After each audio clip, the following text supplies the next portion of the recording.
मालाड उड्डाणपुलाच्या उद्घाटनावरून आमदार असलम शेख आक्रमक, पोलिसांकडून कार्यकर्त्यांची धरपकड आणि लाठीचार्ज।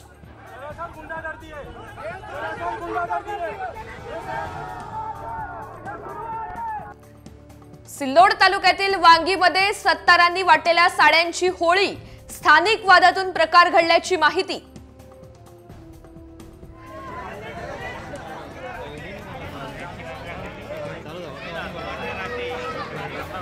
मुख्यमंत्री एकनाथ शिंदे उद्या दिल्लीला जाणार, गृहमंत्री अमित शहा यांनी बोलावली महत्त्वाची बैठक।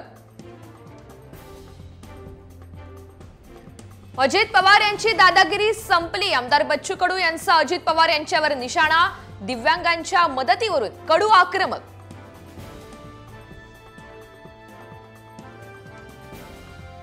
कुणीही द्या पण पालकमंत्री जिल्ह्याचा द्या, शिंदे गटाचे आमदार नरेंद्र भोंडेकर यांची पालकमंत्री राजेंद्र गावित यांच्यावर टीका, लाडकी बहीण कार्यक्रमाला गावित यांनी दांडी मारल्यामुळे टीका।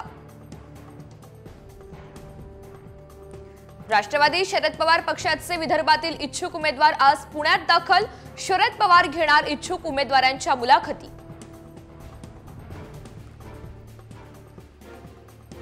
सुनील टेंगरे, तुम्ही खुनी आहात, रक्त बदलण्याचं पाप केलं, पोर्श कार अपघात प्रकरणावरून सुप्रिया सुळे यांची जहरी टीका।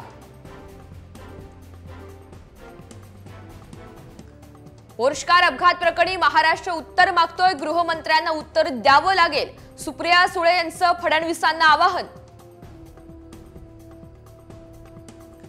बहुजन विकास आघाडीचे नेते माजी महापौर राजीव पाटील भाजपच्या वाटेवर, नालासोपारा विधानसभा मतदारसंघातून लढण्यास इच्छुक।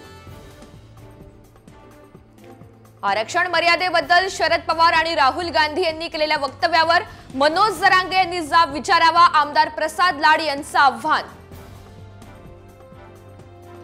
निवडणुकीमध्ये हरलो तरी आता तडजोड नाहीच, आमची संघटना कमजोर करण्याचा प्रयत्न सुरू आहे, बच्चू कडू यांचा आरोप। कोणत्याही राजकीय पक्षाने लाडकी बहीण योजना बंद केल्यास माझा पाठिंबा, सत्यजित तांबेंचं आव्हान। जाब विचारण्यासाठी संभाजीराजेंसह उदयनराजे यांनीही यायला हवं होतं, संजय राऊतांचा उदयनराजे यांच्यावर निशाणा। 25 ऑक्टोबरला स्वाभिमानाची 23वी ऊस परिषद जयसिंगपूरमध्ये होणाऱ्या परिषदेमध्ये महाराष्ट्र कर्नाटकातून 1 लाख शेतकरी राहणार उपस्थित, परिषदेच्या पार्श्वभूमीवर गावागावात बैठकांचं आयोजन।